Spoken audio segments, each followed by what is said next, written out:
on our previous episode. When you have a child, your life is no longer about yourself, it's about that child. Little girls need their daddy. We speak against any generational curses, cycles, or anything. We rebuke it in the name of Jesus. God, wherever there's a father that resides, we're praying right now, God, that there be no spirit of fear. And now join us as we continue the conversation. Be real when you pray to me.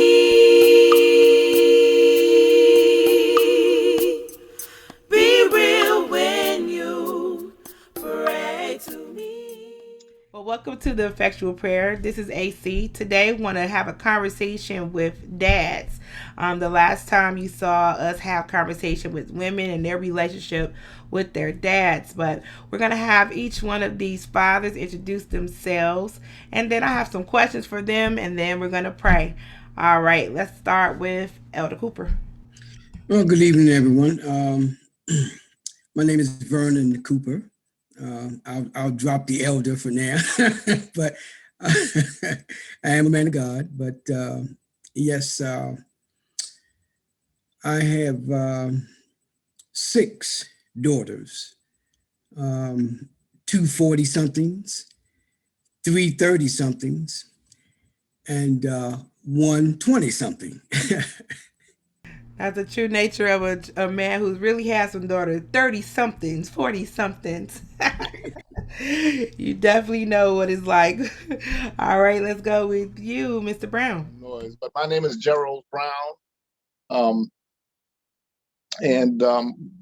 My wife and I, we have 2 daughters and a son. Well, we had a son. He passed a year ago.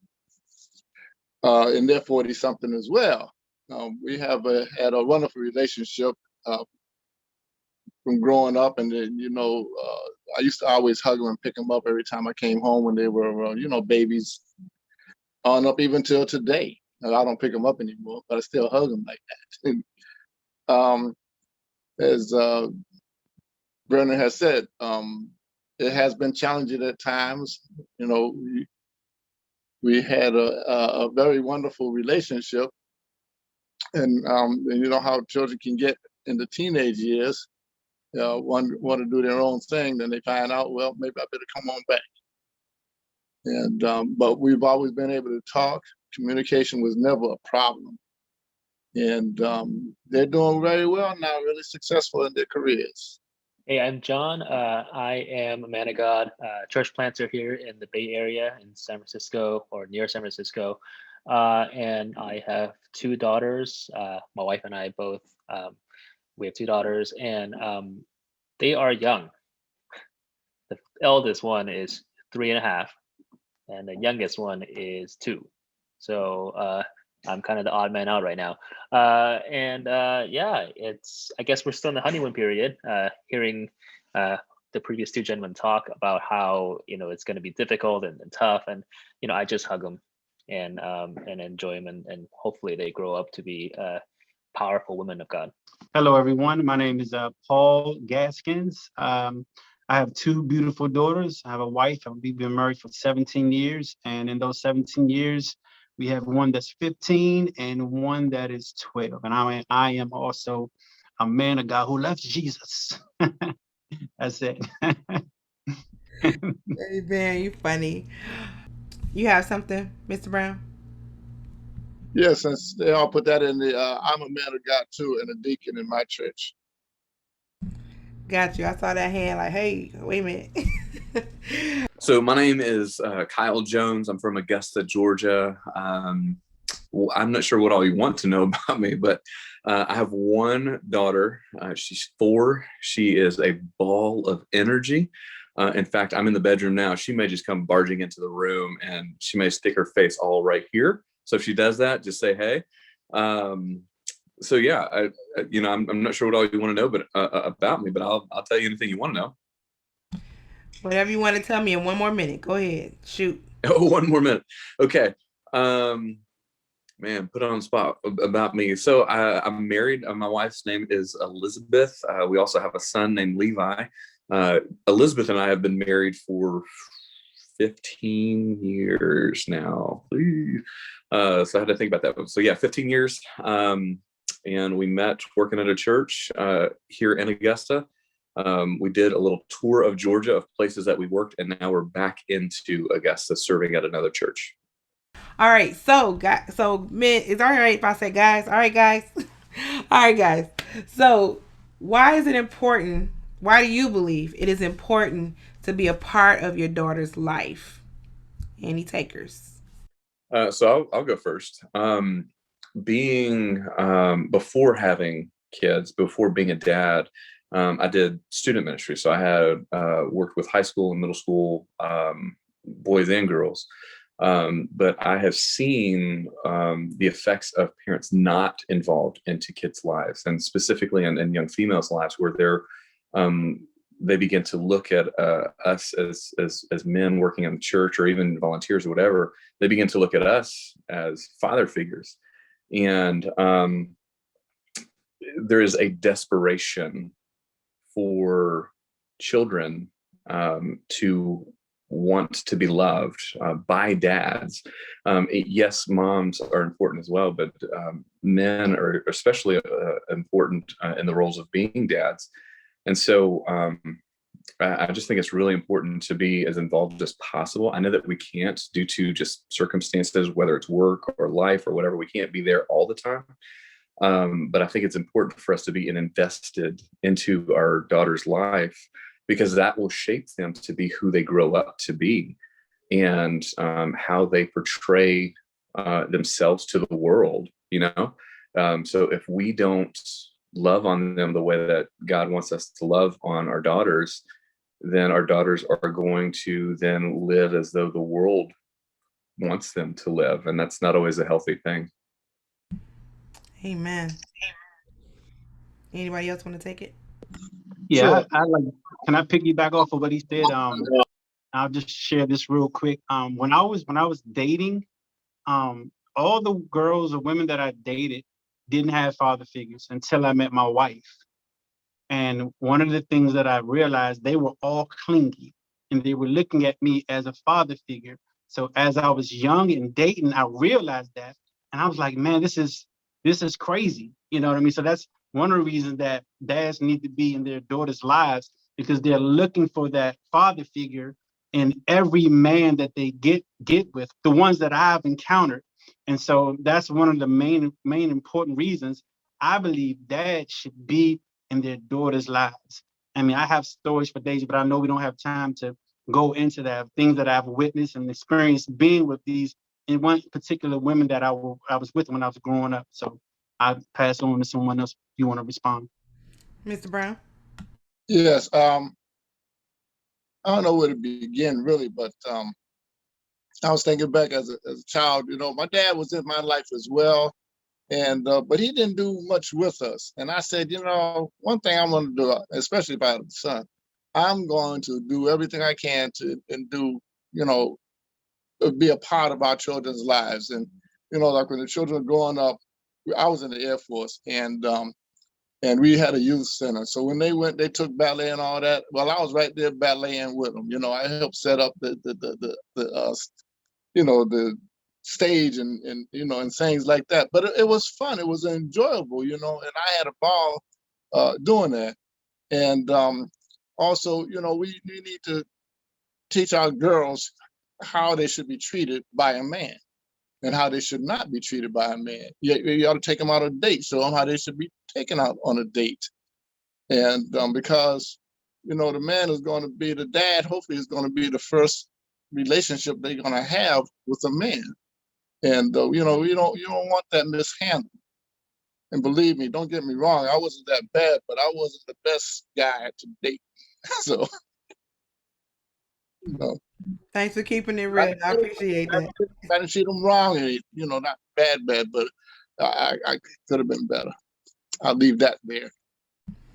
All right, now, Vernon Cooper or John, would you like to take that question? Yeah. So a little bit of history, actually. I think my wife and I both, we have, both parents are with us. My wife, her mom and her dad, they're still here. My dad passed when I was 11, but nonetheless, we came from a strong family background. We love our families. We also know that our respective mothers, fathers and mothers loved each other, and so for us, we feel like, oh, okay, that's how a family should be like. Recently, during the pandemic, a lot of my ministry has been focusing on helping new couples, uh, those with young kids, those with just started a family together, or had a new baby together. And I realized a lot of the issues, regardless of whether they have their parents, love at a young age, or they're not there. We we take after our parents, the good and the bad. Um, and for a lot of them, those that don't have father figures, male or female, um, it's hard. It's really hard on them now as adults, and it's really hard on them as parents to love on their children because they don't know how. They don't know better, truthfully. Um, and so it's not easy to see that, and especially for a particular couple that we're working with, where the mother, or the female, she was trying so hard to be loved, and show affection, and have a she also have like issues with self-esteem, and all of that is because that wasn't in her life, and when he came back, or when he kind of sporadically entered into her life, it was all just negative, and like really like just bullying her, and ultimately it's not healthy.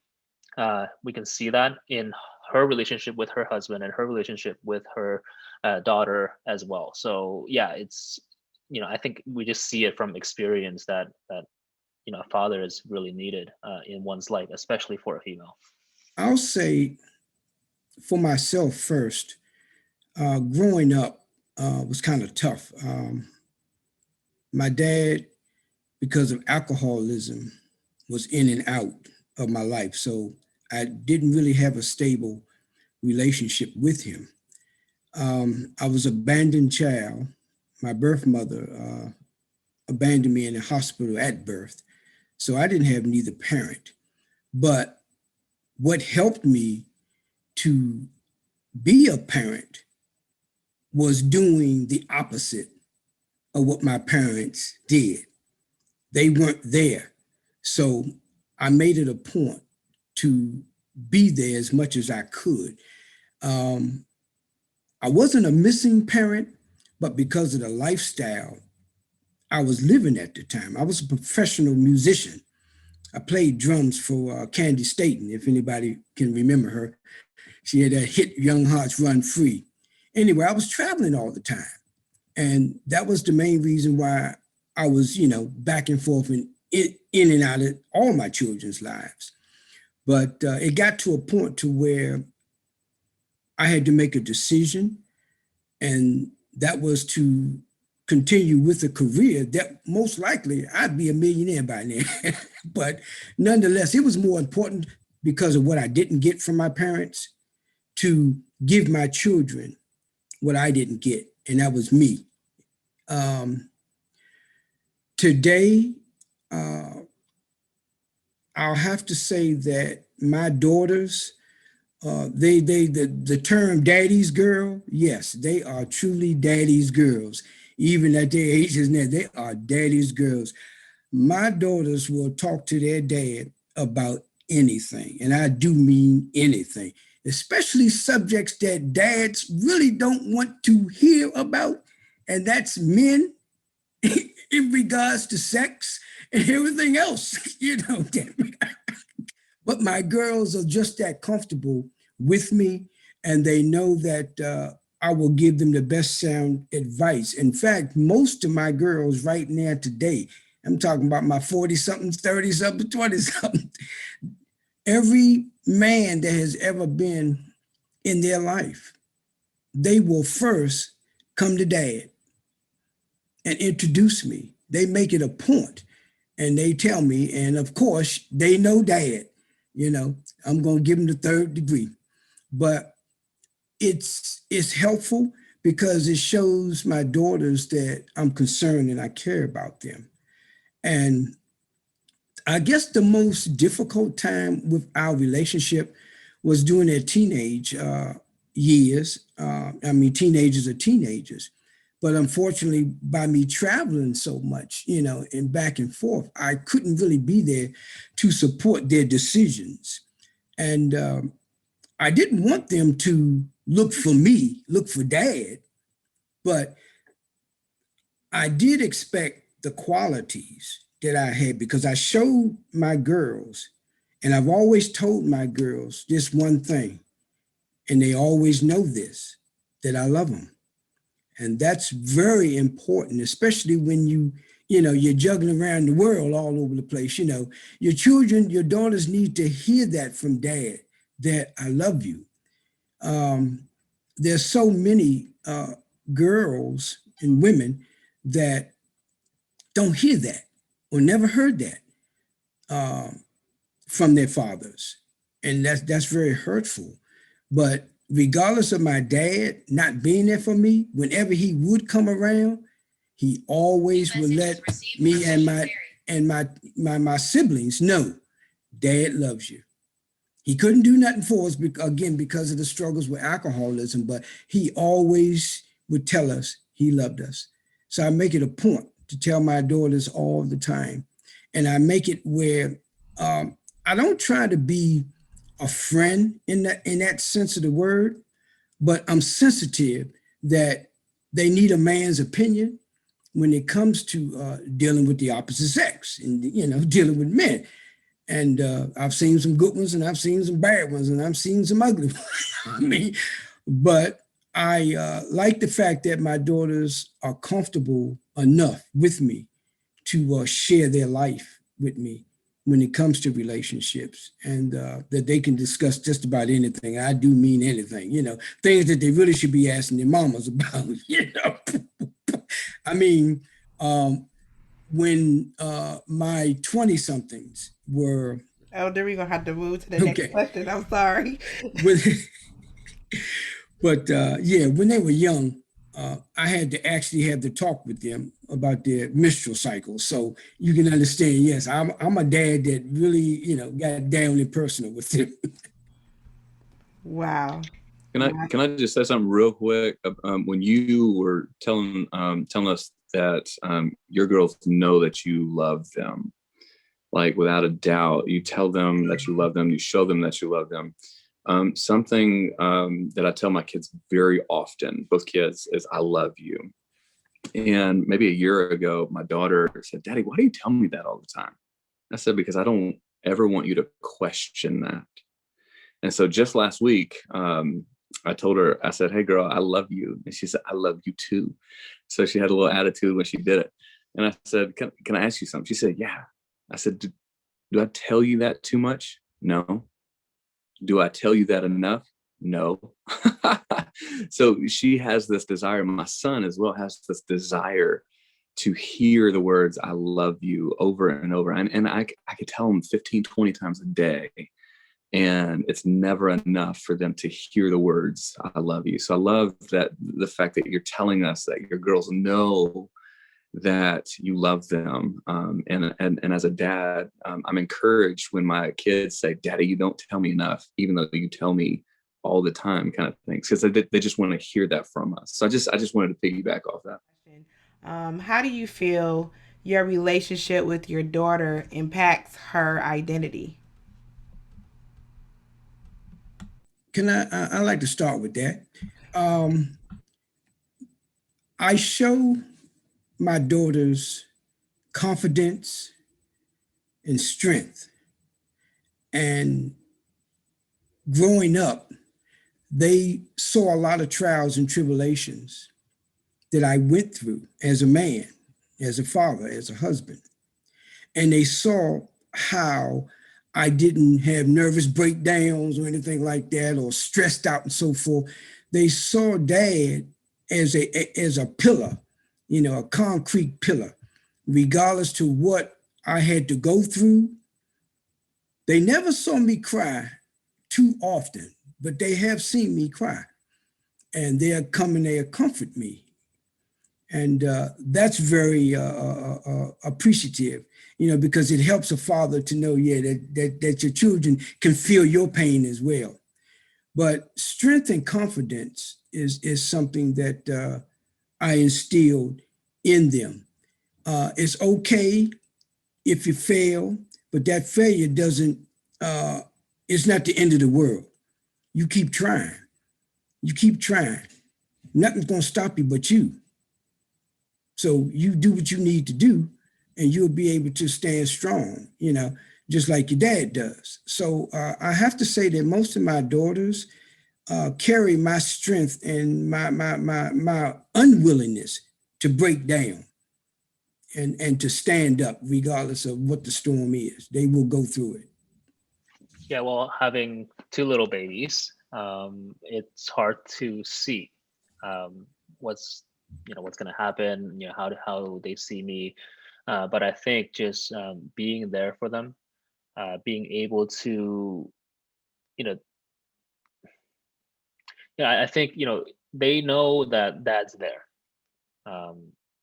plain and simple. Anytime that dad needs to go somewhere, go to work, whatever, they're like, oh, hey, where's daddy? Where's daddy? But otherwise, oh, hey, dad's back. So they know that I'm there. That's first and foremost.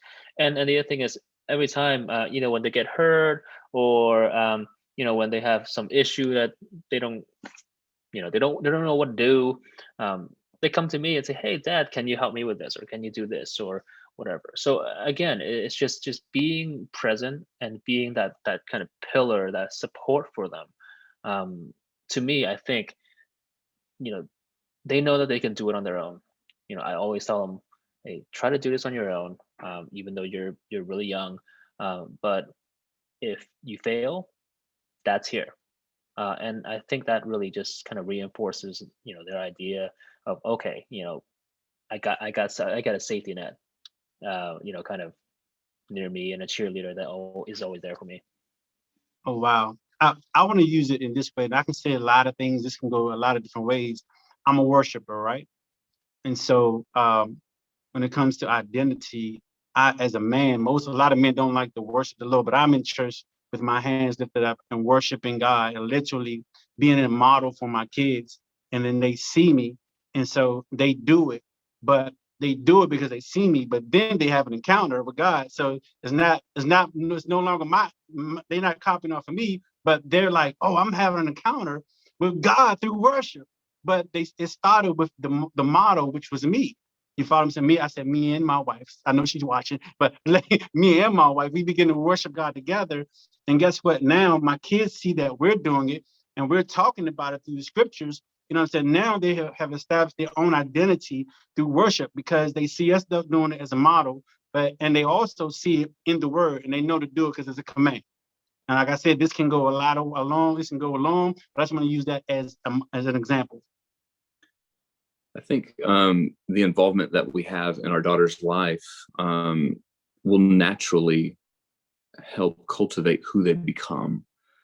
So the more that we're involved into their life, the more that we pour into their life, whether it's through worship or through scriptures or through playtime or through watching TV or a movie or riding a bike, or when they fall and they fail and we say, hey, dad's got you, it's okay.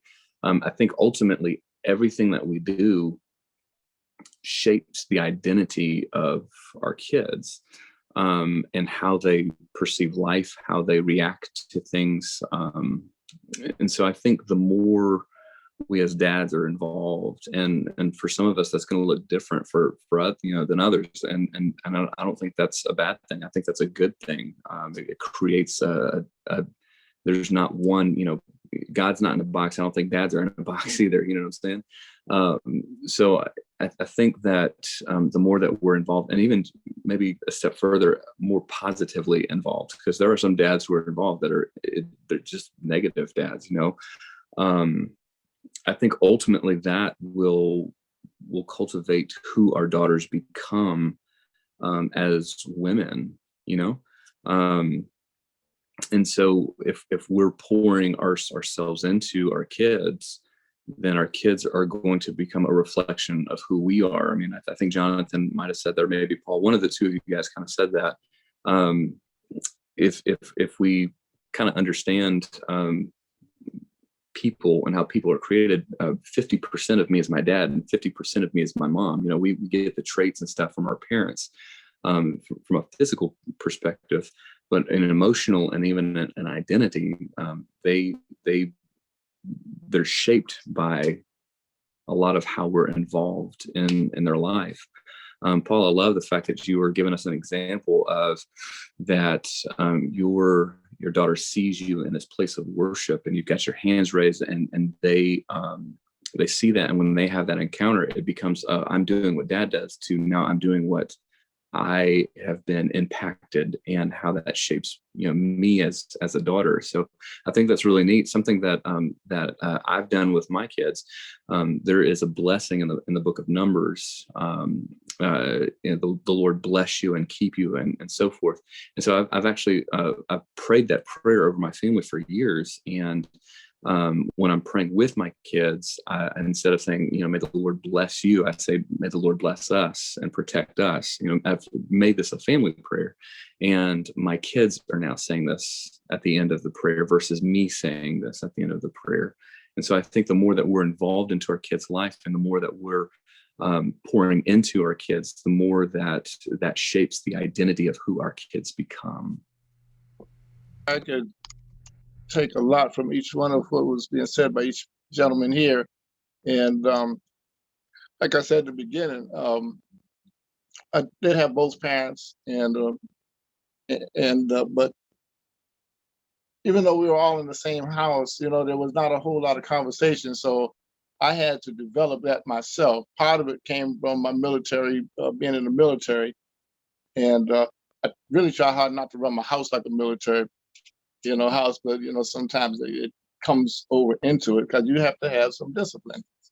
So, but my wife and I, we always had other people's children over there. So we at our house for a long time, along with our children. And we sat down and listened, you know, to what the children had to say. And we listened to our children before, you know, we even gave them feedback.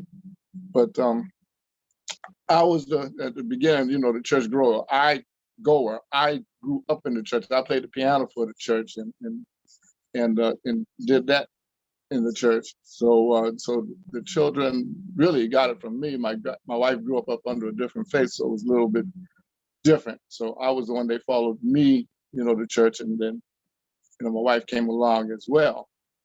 But listening to my daughters and hear what they, you know, had to say, and a lot of times they may go to their mom, but ultimately a lot of times they end up coming to me and asking me for help, like with school projects and things of that nature. So you know, I really tried hard to pour into them, you know, all the love as a father, to show them, you know, I'm your dad. And just like, you know, y'all have said, I tell them and still tell them to this day that I love them. Before we hang up off the phone talking, before we leave one another's homes, you know, we're talking. And what I try to do with one daughter is a little bit faster than the other, Alicia. She had the boldness, you know, so a lot of stuff Alicia she got a little bit quicker than her older sister. But now her older sister has developed that boldness, and you know, I can do this, you know, even though they're older, you know, sometimes it seemed like, you know, it took a long time for her to get it, but now that she got it, you know, it can't be taken away. On our next episode. So I want you to think about a special moment that you've had with your daughter, whether it be good or bad.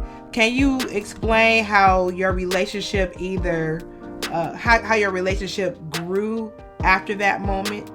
So I scared my daughter, and I said, "Dang, I didn't want to do that. I felt bad." Have any of you others had to apologize to your daughters before? Oh yeah.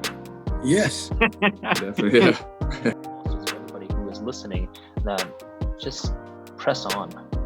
Amen. Because we're not here by ourselves, Lord God. So we thank you for this group of men that you have brought together, Lord God.